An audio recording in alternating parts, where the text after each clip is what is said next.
Dari sekian banyak menu masakan khas Minang yang lekat dengan rasa pedas dan gurih, rupanya terselip sebuah sajian nikmat bercita rasa manis dan legit, bubur kampiun. Tampil beda dengan bubur pada umumnya, bubur kampiun tersaji dari perpaduan aneka bubur warna-warni yang menggugah selera. Tak tanggung-tanggung, dalam satu porsi setidaknya ada 6-7 macam jenis bubur manis yang disajikan dengan siraman kuah santan yang gurih. Namun uniknya, meski porsinya sangat besar, menyantap bubur kampiun justru tidak enak sama sekali. Bahkan sajian ini dianggap punya kenikmatan tersendiri yang bisa membuat ketagihan. Kalau bubur ini komplit, yang kedua kayaknya sih spesialnya karena ada serikayanya kali ya. Jadi taste-nya lebih enak, terus apa ya, nggak bikin enak aja gitu. Karena aku memang favorit yang seperti ini, bubur-bubur seperti ini, tapi beda. Nggak terlalu kental, bedanya juga, rasanya juga beda, nggak ngebuat enak gitu. Nagih deh sebenarnya kayak gitu. Teksturnya kalau kuahnya pas ya tadi ya, santannya pas gitu ya, kental tapi juga nggak terlalu manis, itu yang bikin jadi nggak enek gitu ya.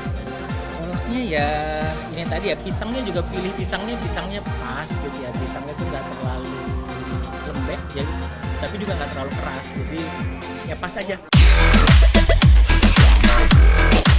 Meski diklaim berasal dari Bukit Tinggi, Sumatera Barat, tetapi tidak semua rumah makan Padang menjual kudapan khas ini.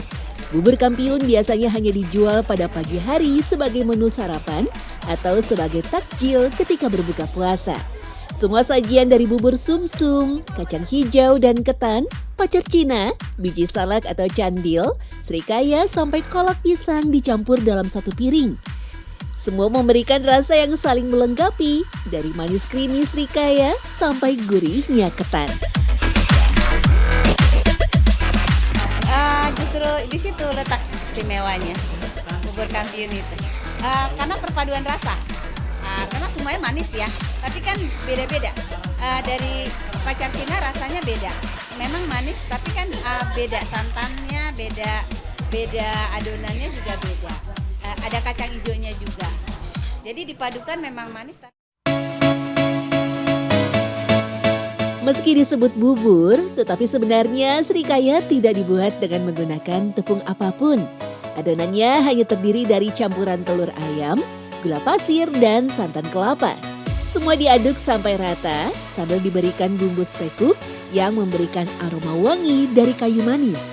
Kemudian adonan dikukus sekitar 15 menit saja sampai matang dan teksturnya lebih padat. Selain itu, kolak pisang juga turut menjadi bintang utama dalam sajian bubur kampiun. Justru itu salah satu yang paling utamanya. Kolak pisang itu harus ada. Kolak pisang kan dari pisangnya pisang kepok. Tapi kalau bulan puasa nanti dia ada ubi sama kolang kaling. Kuah kolak pisang umumnya sama. Untuk menyatukan semua rasa tersebut, dibutuhkan racikan yang pas dari santan dan gula aren. Kuah itulah yang akan membalut bubur kampiun menjadi rasa yang sempurna. Dona biasanya hanya menggunakan jenis gula merah aren dan santan dari kelapa yang sudah tua. Dalam sehari, Dona bisa menghabiskan 20 kg gula merah, 25 butir kelapa, tepung beras dan ketan 10 kg untuk ratusan porsi bubur yang terjual. Ada santan. Nah, kalau bubur kampiun itu harus ada santan yang berkuah. Yang kental itu cuma bubur candil. Nah, itu dia dari tepung ketan. Tapi kita tambahkan santan biar tambah gurih aja. Uniknya, meski tenar berasal dari Minang, bubur kampiun sendiri tidak termasuk dalam sajian tradisional layaknya rendang ataupun gulai. Berbagai sumber sejarah menyebutkan bubur kampiun tercipta secara tidak sengaja sekitar tahun 1960-an di daerah Bukit Tinggi, Sumatera Barat.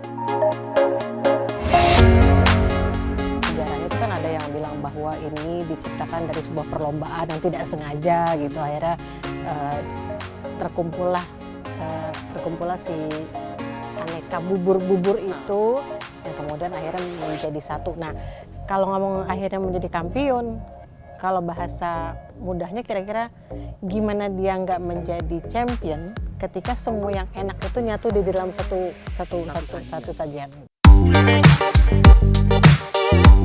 Sejak saat itulah nama bubur Campion berangsur-angsur lebih dikenal dengan nama Kampiun. Meski tercipta secara tak sengaja, bubur Kampiun begitu digemari oleh masyarakat Minang hingga selalu dibuat dan disajikan dalam berbagai acara. Hingga akhirnya banyak yang mengkaitkan bubur Kampiun ini sebagai sebuah mitos lambang pengharapan dan kebaikan hidup.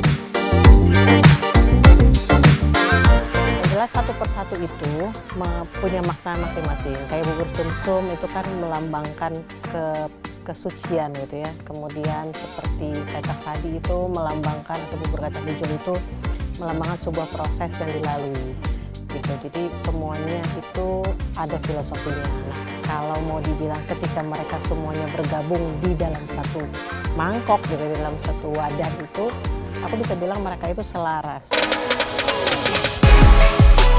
Menariknya, ribuan kilometer dari tanah Minang, sajian dengan tampilan yang mirip juga bisa kita temukan dalam makanan khas Jawa.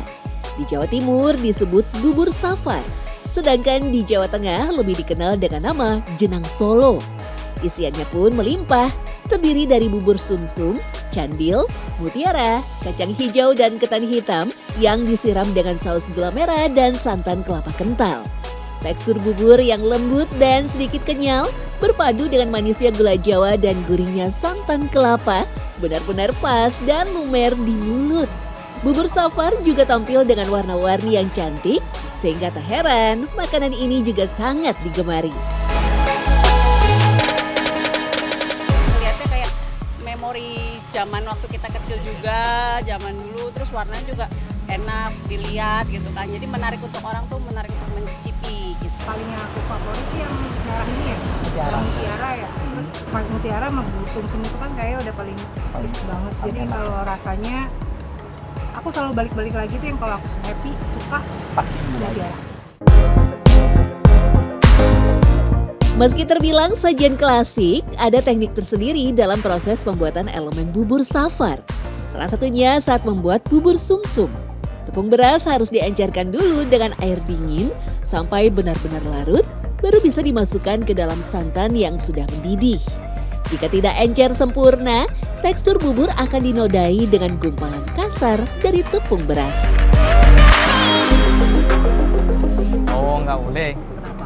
Itu bisa nggak jadi bubur malah. Jadinya seperti apa nanti? Malah itu jadi bulunder-bulunder itu kayak gumpal-gumpal itu kalau nggak dicairin itu diencerin dulu gitu. Setelah itu, bubur harus terus diaduk-aduk sekitar 1 jam dengan api kecil atau biasa dikenal dengan metode slow cooking sampai bubur benar-benar matang dan tanak, atau ditandai dengan teksturnya yang sudah berubah menjadi kental dan padat. Cara tersebut juga berlaku untuk membuat bubur candil ketan dan ubi. Adonan tepung harus diuleni dulu dengan air hangat sampai kalis agar bisa dicetak bulat-bulat kecil. Baru setelah itu adonan direbus bersama air dan gula. Sedangkan untuk bubur mutiara, kacang hijau dan ketan hitam bisa langsung direbus dengan air dan gula sampai teksturnya empuk dan mengental atau sekitar 30 menit. Menghabiskan rata-rata 20 kg tepung beras, ketan, dan tapioka, Rustam menyebut pemilihan jenis tepung adalah mutlak dalam keberhasilan memasak bubur. Sedangkan untuk rasa manis yang membalut bubur, Rustam memakai 3 kombinasi gula. Dari gula aren, gula kelapa, sampai gula pasir. Setiap 10 kg tepung dicampurkan dengan 2,5 kg gula. Sebagian gula dimasak langsung bersama bahan buburnya. Dan sebagian lagi dimasak sendiri untuk dibuat sirup gula untuk siraman buburnya. Tak lupa ditambahkan pandan pada setiap elemen bubur safar. Selain terkenal sebagai pewarna dan penambah aroma makanan secara alami, daun pandan juga dapat digunakan sebagai pengawet alami. Bahkan kandungan saponon, fenol, flavonoid, dan senyawa lain membuat pandan memiliki khasiat antibakteri Escherichia coli. Meski bubur safar awalnya dibuat hanya di bulan Safar pada kalender Hijriah, sajian ini kemudian dikenal luas dan bisa kita temukan di beberapa tempat. Meski terpaut jarak yang jauh, banyak pendapat yang menyebut bahwa sajian ini memang tak jauh berbeda dari bubur Kampiun. Tak hanya sebatas tampilan unik yang berwarna-warni, kedua bubur ini juga menjadi wujud dari rasa syukur dalam budaya Nusantara.